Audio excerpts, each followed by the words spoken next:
Okay, so this video is here to explain the 23rd nakshatra out of the 27 nakshatras, known as the Dhanista nakshatra. This is a nakshatra that falls in between 23.20 degrees of Capricorn and 6.40 degrees of Aquarius.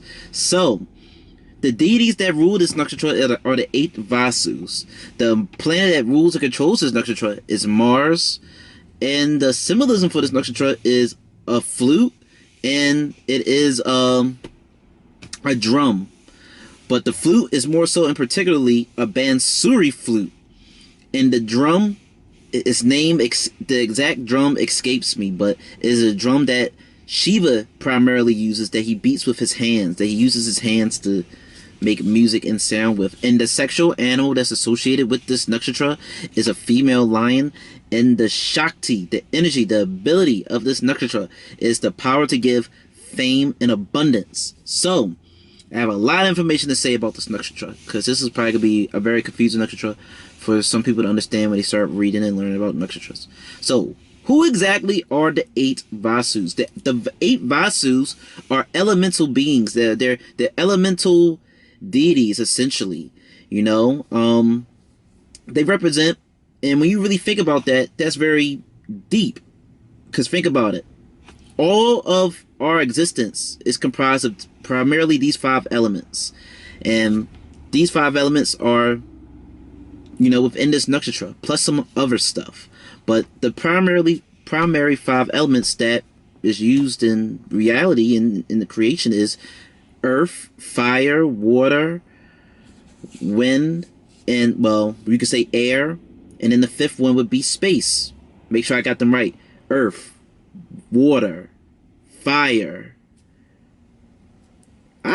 air, and then space, which is known as ether. So, I keep repeating myself, but once you realize and understand that, okay, everything comprised around is made of these 5 elements. The car you're sitting in is made of these 5 elements. Your computer, your house, your stores, cell phones, everything is made of these 5 basic elements. From these, you know, well, you might as well say 4, because the 5th one, ether, is just the space that contains and holds all this stuff. When you realize that everything that we use is comprised of these 4 basic, easily accessible elements, you could be like, okay, if I can figure out how to maximize the potential out of the bare minimum, then, you know, I can understand the deeper functionings and essence of life. These people, the Dhanista person, can understand the deeper essence and functions of life through the simplest of things, you know? And if you're able to create and craft and build beautiful things just based upon just the simple 4 elements, you know, then you might yourself be able to create fame and abundance. And that might be a terrible way of me explaining what I was trying to convey with this nakshatra, but I hope you understood what I was trying to say, you know, that these people just understand that everything is just made of these 5 basic elements, and they just understand the deeper essence and functions of life, and they're able to, you know, minimize, and I mean, they're able to maximize the most out of the materials that they have around them. But let me move on with this nakshatra. So another thing about the 8 Vasus is, here's a mythological story that goes with them. It is stated that one day, one of the Vasus, they went and stole a cow from sage Vashista. This cow was known as Kamadhenu, because sage Vashista is always known or portrayed as having this magical cow, this wish-fulfilling cow that he uses to, you know, feed his guests and have it provide food and items for his rituals and whatnot. And one day, a guy organized a plan, a deity organized a plan to go steal this cow. And he used it with the help of his other 7 siblings. So Sage Vashista found out that his cow was stolen by these people, and he cursed them to have to be born in their next life as a mortal. You know, when they die or whatever, they would be reborn as a human. The deities, the Vasus, the siblings, they found out that they was cursed, and they go to Sage Vashista and they plead to him to please undo the curse.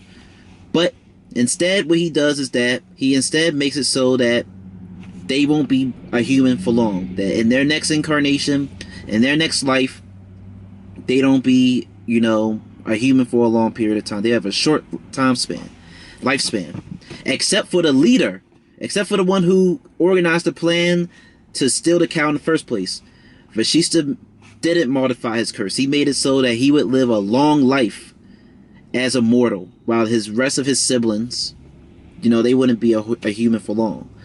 So, this is the rest of the story. The Ganges River Goddess, she ends up being the mother of these 8 Vasus when they reincarnate into their human form. It is stated that the Ganges River Goddess, she went to this king, whose name I forgot. I don't want to butcher his name and mess it up, but it's not hard. Y'all can just look this up yourself. But the Ganges River Goddess went to this king, and the king, fell in love with this beautiful water goddess, and he wanted to be with her. And she agreed that they could be together, but under one condition, that he doesn't question her in regards to the things that she does. He don't question and try to stop her. He agreed. So they end up having 7 kids. But with each kid that they had, the river goddess, she would end up drowning and killing the baby. Every kid would drown and be killed. But when it came to the 8th baby, the king, the father, intervened and stopped and said, "What's the matter with you?" And, he stops her from drowning and killing the baby, and she ends up leaving him. And, that 8th kid that was saved from the death, like his other siblings, was the one who was the ringleader. He was the one who was told that you would live a long life. So, what can you take from that story? You would see that with the Dhanista nakshatra, this is a nakshatra that isn't really favorable for children or childbirth and all that stuff, It can show a difficult birth or a possibility of miscarriages and abortions, because you've seen that those Vasus, when they was reborn into their human life, the sage told them that it would be a short life. They didn't know how it would be a short life as a human, but it was a short life, and they was drowned and killed upon them being born, except for the final one. So that's one thing that you see. This also isn't a nakshatra that is favorable for marriage. It can show difficulties in marriages and relationships. As we see, the father, the king, he made a promise to the Ganges River Goddess that he wouldn't question her. He wouldn't stop her from doing stuff, or he just wouldn't question her actions and motives. But he broke his promise. He broke his promise, and she ends up leaving him, divorcing him in the modern day sense. So one thing that we see that with a Dhanista person, it is important that they keep their promises, that they try to keep their word. Or you would see that with a Dhanista person, they could be prone to making promises, grand promises and gestures that they can potentially not keep, and they should be careful to not say anything that they can't keep, or else they will have to pay for it in some way, shape, or form, either in this lifetime or another lifetime.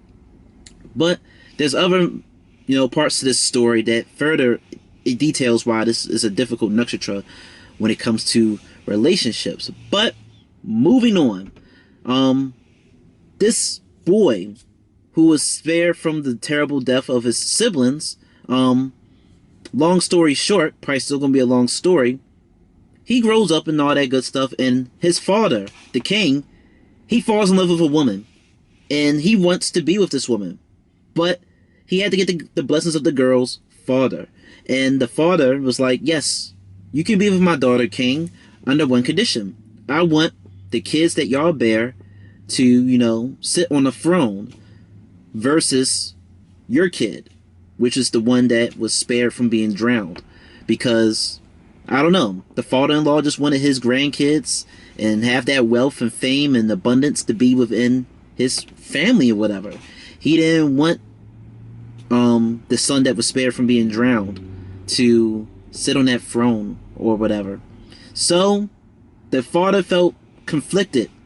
He found love, someone that he really likes, but he can't really, he feels bad about trying to deny his own son from rightfully being on the throne. So the son ends up finding out why his father was feeling sad or down lately, and he goes to the father of the woman that his father wants to be with, and he tells the father that, listen, you can rest assured that I will not sit on the throne, nor will I have kids.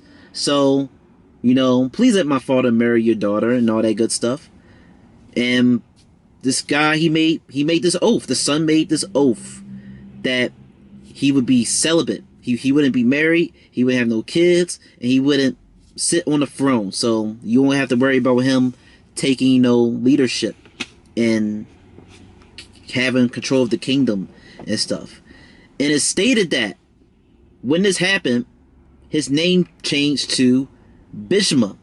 His name became Bhishma, which name means terrible, or the terrible oath, you know. And once the father found out the sacrifice that his son made for him, he granted Bhishma the ability or the boon to essentially have a long life. He had the ability to choose when he would die. So we see that. So stopping the story right there, what else do you see with the Dhanista person? We see that potentially these people can have a very long lifespan. If your sun is here, or if your Saturn is here potentially, and if it's your ascendant lord, and if this, especially like, you know, maybe a Dhanista in Saturn and is aspecting the ascendant lord, or the Atma Karga, or the ascendant, you might potentially see these people have a very long lifespan.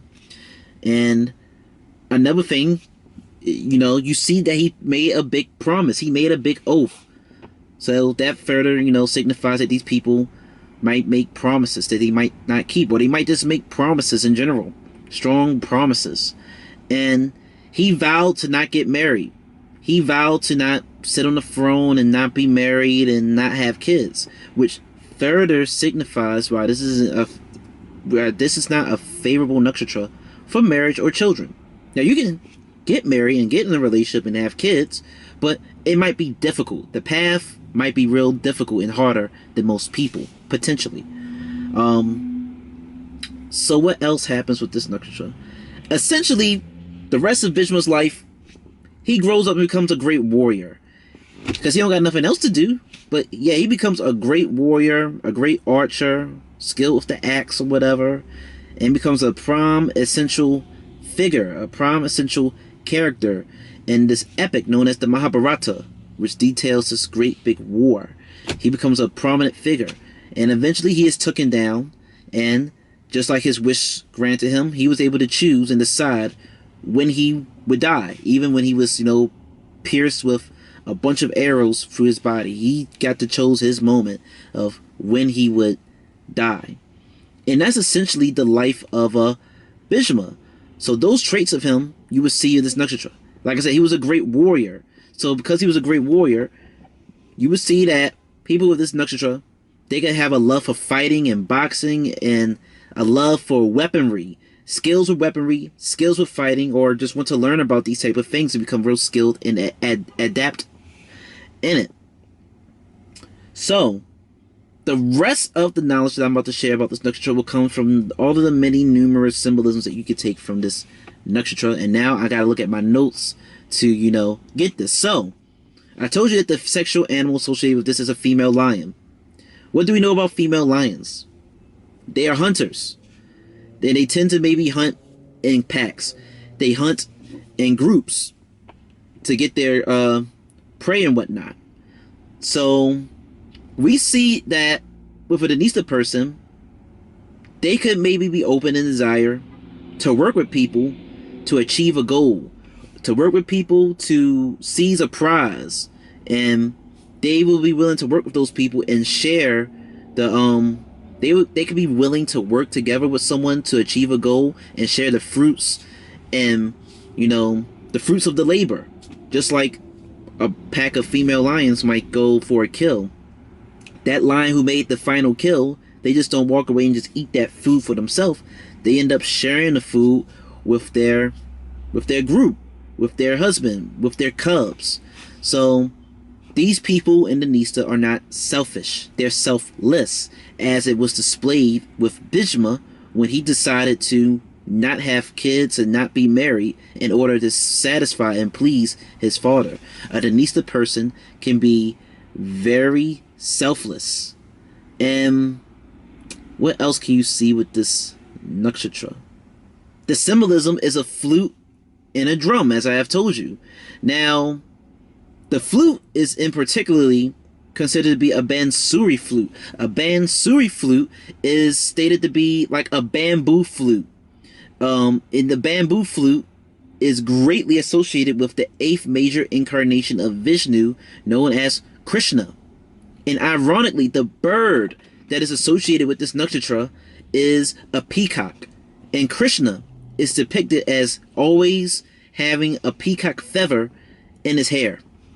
So we can see the influence of Vishnu, or more particularly his 8th incarnation of Krishna, being in this nakshatra. But first, what are some of the things that we know about bamboo? It is stated that bamboo is the fastest growing, plant or grass in the world. It is stated that bamboo can be very hard, sometimes harder than steel. It's very hard. It can be harder than steel and yet very flexible.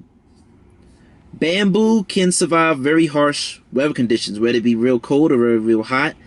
It's stated that bamboo, don't quote me on this, I know that it's true, but I don't know the exact, war or event.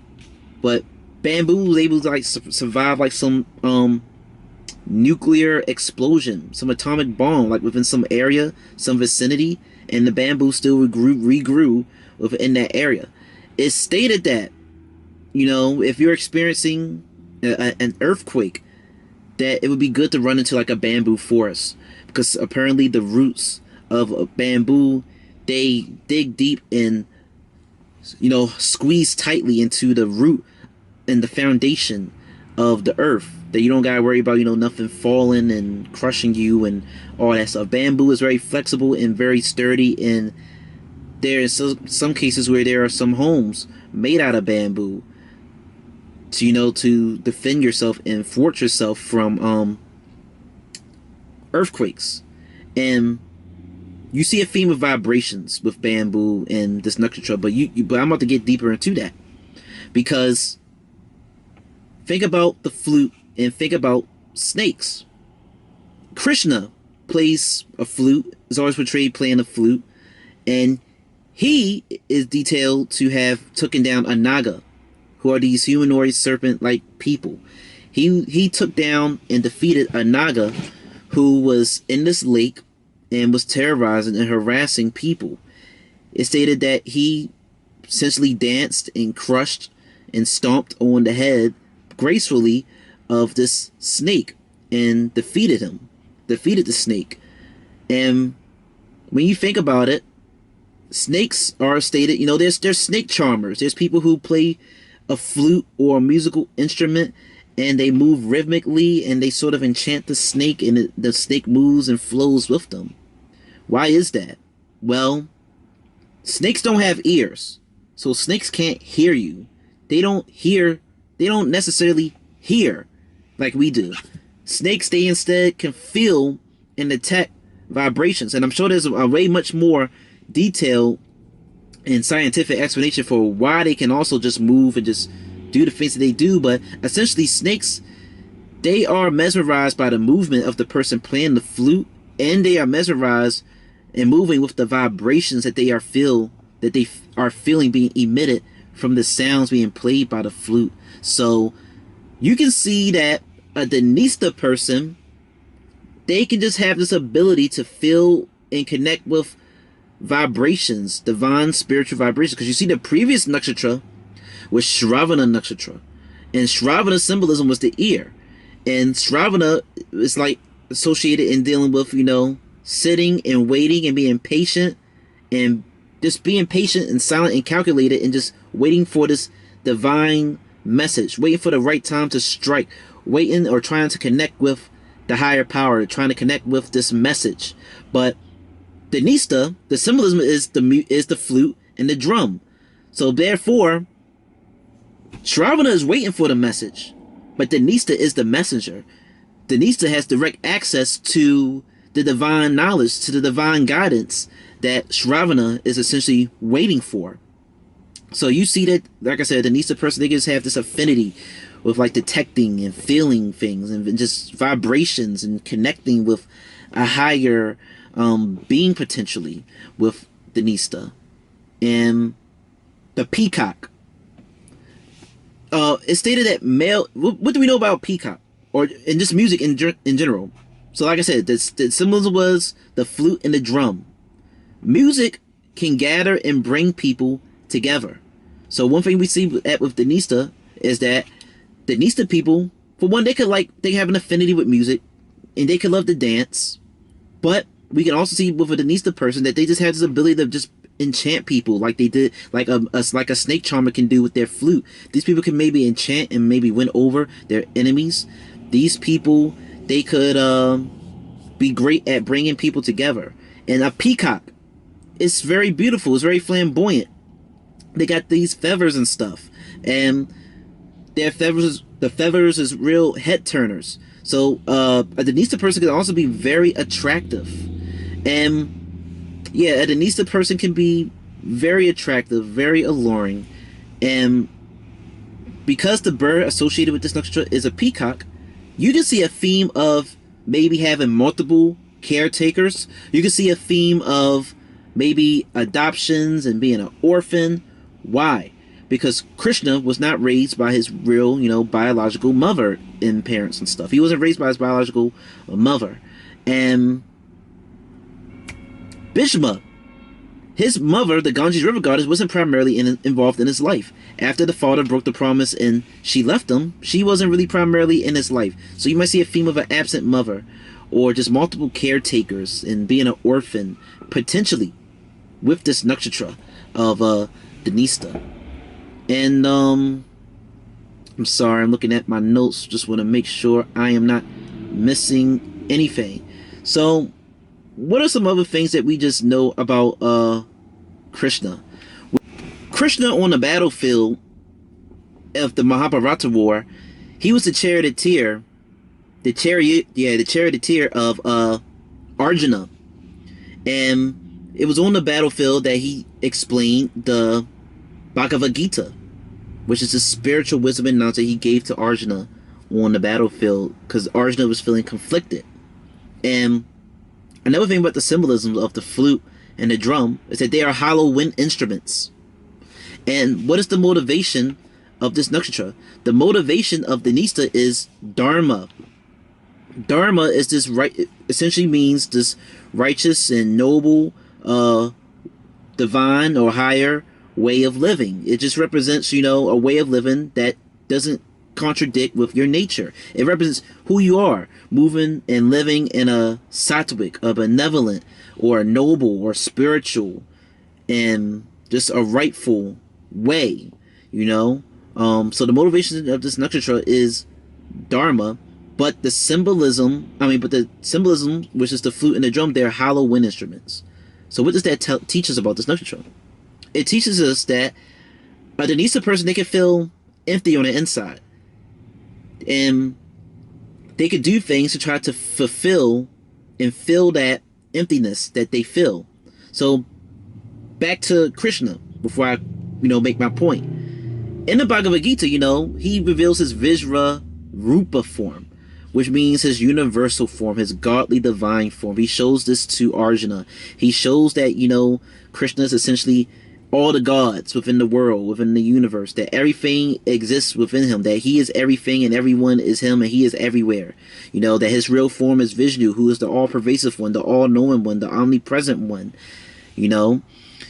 He tells him that our existence, this universe, is essentially like a bead of a necklace around his neck, for real. That's how small and insignificant we are. That this whole universe, our whole existence, is like within inside the body of Vishnu. And therefore, we're just real tiny and minuscule, and that he's everywhere, essentially.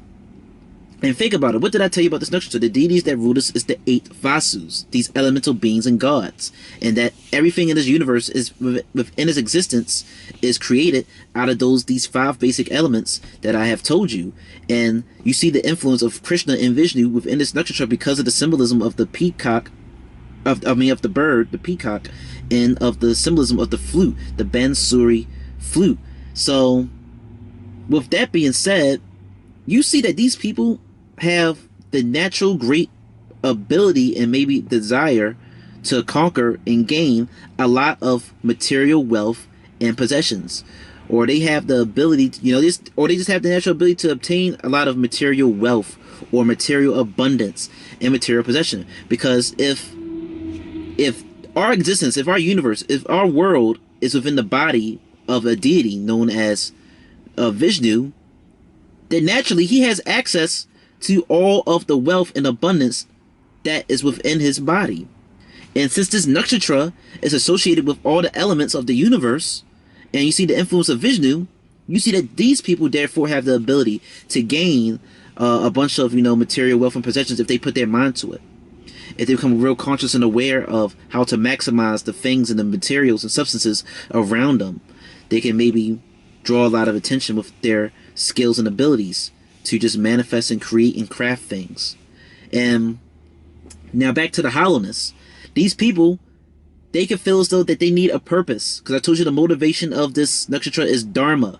They trying to find some righteous, noble way to live. They trying to find a purpose, a meaning to their life. And they just feel maybe real, they might not know it, but subconsciously they could just feel real hollow and empty. So they'll try to fill that emptiness by chasing things that they think is important that really isn't important.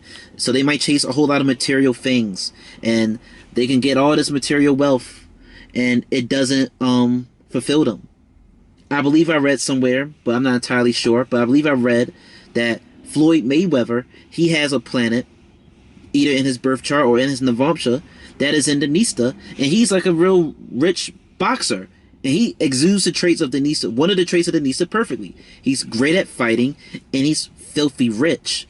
I believe Mike Tyson has a prominent planet in Dhanista also. And he is a great fighter. He was very wealthy and rich, but now he's sort of more spiritual now.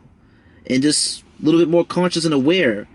And he's aware of the ego. And he's done, DMT and this Toad experience. And he realized that all the things that was once important to him aren't really important.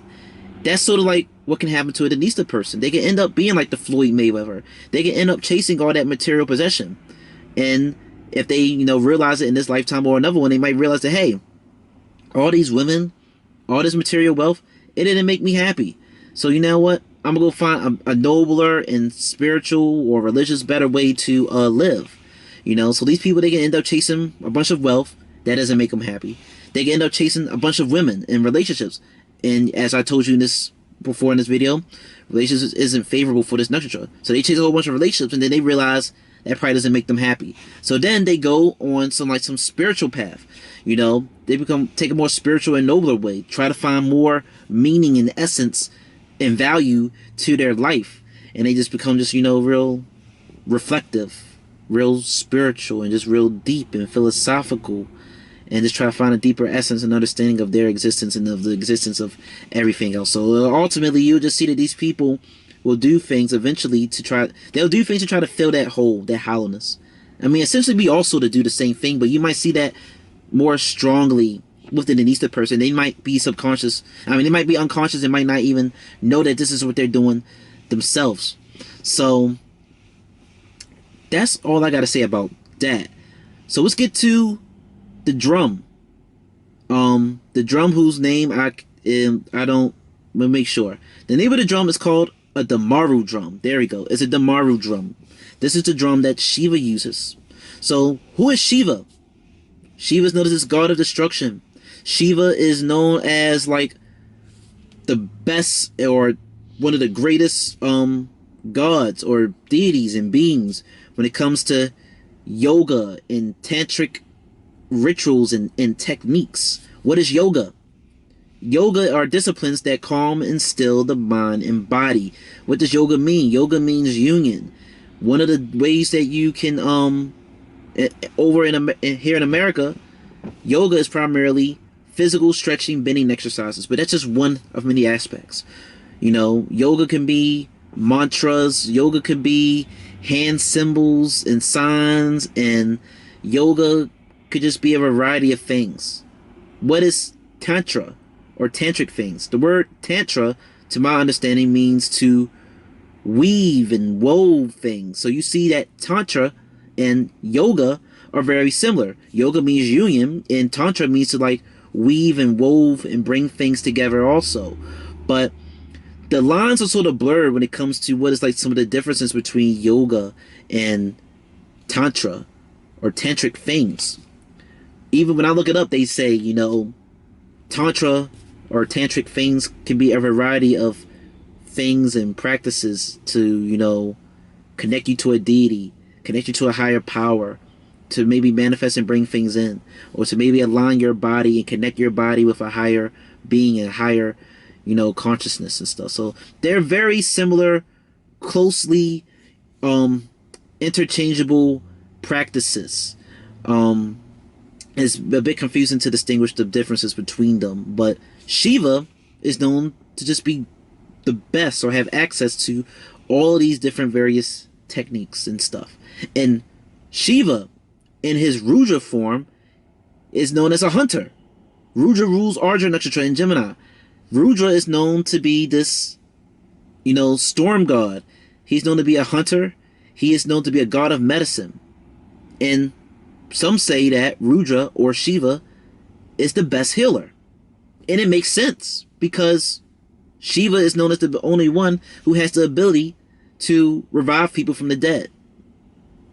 So seeing that the drum, or specifically the Damaru drum that Shiva uses, is the symbolism, it's the alternate symbolism for this nakshatra, we see Shiva's influence here.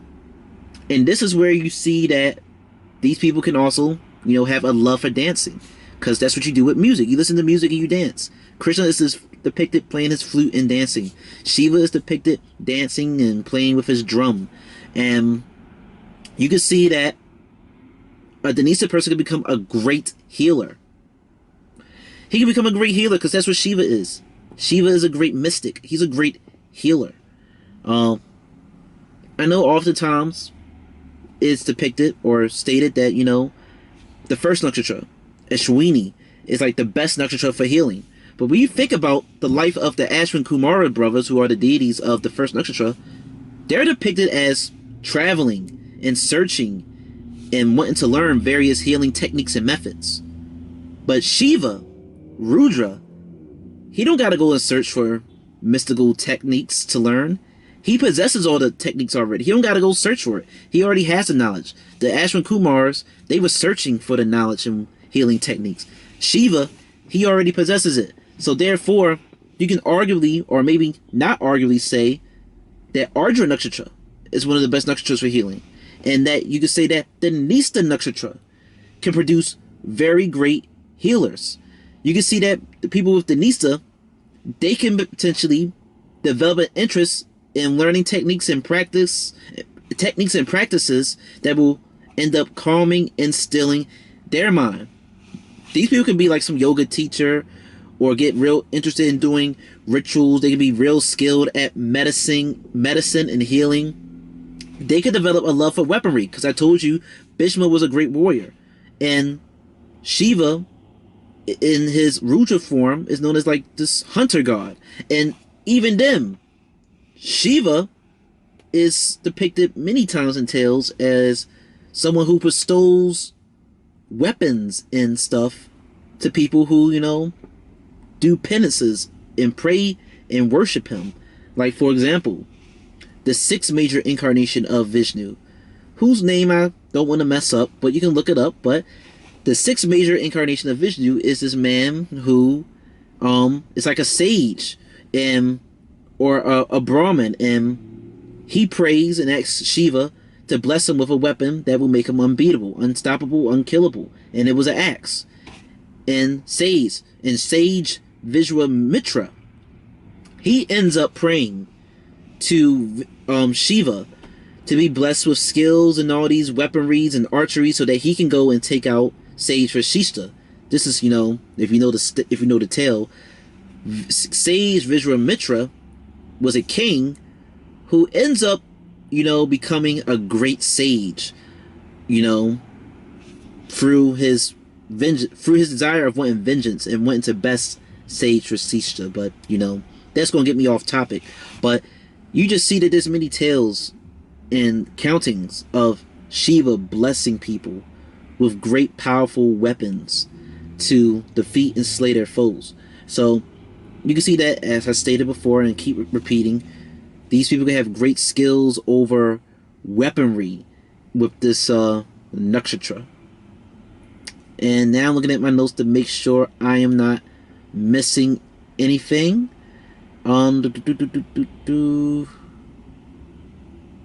Shiva is always seen and depicted meditating. There we go. Shiva is always portrayed as someone who is like meditating in isolation. He lives in Mount Kailash, which is a real place in the world, which I didn't know was real, and no one has ever climbed it, or anyone who has climbed it, they never made it to the top, or they have died, or just weird, strange things has happened to them. So we can see that these people can love to meditate. These people can become renunciants. They can become ascetics. They can become recluses, because Shiva, he sort of stays to himself, or he's depicted as being someone who just stays to himself. But it is also stated that, Shiva teaches and blesses some people with his great yogic and mystic tantric knowledge. So like I said, this further shows that Dhanista people, they can obtain and possess knowledge of the deeper essence and functionings of the world and teach it to other people. Or these people, they could end up being a recluse and just staying to themselves, for whatever reason. They could just end up just wanting to stay to themselves. What is another thing for this nakshatra that I do not want to miss? I already told you these people can have a long life. Another thing that the people with the Dhanista nakshatra, they should do, they need to respect their elders and need to respect their teachers. Respect people who are more knowledgeable in things than they are, or else they could really suffer and pay the price. The reason I say this is because I told you that Bhishma, before he was reincarnated as a human, him and his siblings, they stole that cow from the sage Vashishta, and they ended up being cursed to have to, 7 of them had to live a short life as a human, where they was born as a baby, they get drowned and killed. And then Bhishma, he ends up living a very long life and being a warrior and all that good stuff. So essentially, you just have to see, essentially with this nakshatra, you just have to be careful to just don't disrespect your teachers. Don't disrespect your gurus and the people who are more knowledgeable in things than you are, or you could end up paying the price. And it is stated that more so on the Capricorn side of Dhanista, that side tends to be a little bit more unfavorable for marriage and relationships versus the Aquarius side. And yeah, that's all I have to say about this nakshatra, which I'm surprised because usually my videos be longer. As you see that this is a very diverse nakshatra that can produce many things. As a quick recap to make sure I'm not forgetting nothing, these people can become great warriors. These people can become great healers, great fighters, great teachers, people who could end up renouncing the world, people who could end up attaining a lot of fame, wealth, and abundance. They're able to gain the attention and attraction of people. They're skilled at bringing people together because of the symbolism of the music. They're able to bring people together because of the male peacock's beautiful appearance. Also, the male peacock is able to give off fake copulatory sexual sounds. It's stated that the male peacock, he can give off fake sexual sounds to attract other women, to be around him, to attract women. So these people might, have controversy and struggles and hard times with women in relationships, but they might also be very attractive, These people could be like Kevin Samuels, and he gains a lot of attention from women, but he primarily gains the wrong attention from women. And he sort of values materialism and wealth A Dhanista person could potentially value a lot of materialism and wealth, like Kevin Samuels or like Floyd Mayweather. Potentially, they could do things to try to fill this hollowness that they might feel within them. These people, they feel and have an affinity for like a divine vibration and all that stuff, because the serpent, a snake, they can be, you know, manipulated or moved or enchanted by a snake charmer. And snakes typically are associated with a lot of negative characteristics and traits, and so are nagas stereotypically.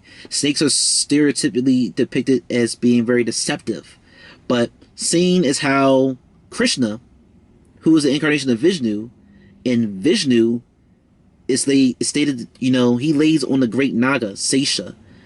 You see that he lays on the great naga Sesha, and Shiva, who also has an influence in this nakshatra, he's depicted having the snake Vasuki wrapped around his neck at the top of his head. We see that these people, they are able to sort of, essentially what I'm trying to say is, see through deception. They are able to conquer the negative lower characteristics and traits that are associated with snakes and nagas. Snakes is associated with Kundalini awakenings. It's stated that the energy that Kundalini awakening is, or Kundalini energy is, basically coiled up, balled up serpent energy at the base and root of our spine, in our root chakra. And the goal is to elevate and make that energy, that serpent snake-like energy, rise up the spine to enhance your, you know, consciousness and awareness and better understanding of yourself and your mind and your body and your soul. Shiva, having the snake at the top of his head, wrapped around his neck, shows that he has reached the heights of Kundalini awakening. Krishna, being able to defeat that serpent, that naga who was terrorizing people, shows that he's able to tame these negative traits of deception and of just lower sense pleasures. So you see that a Dhanista person, they can also become very spiritual, very enlightened, very aware. This is a very diverse nakshatra due to the symbolisms and due to the 8 Vasus, the deities that are associated with this. They could be a warrior, they could be a mystic, they could be a great profound healer, they could be a teacher.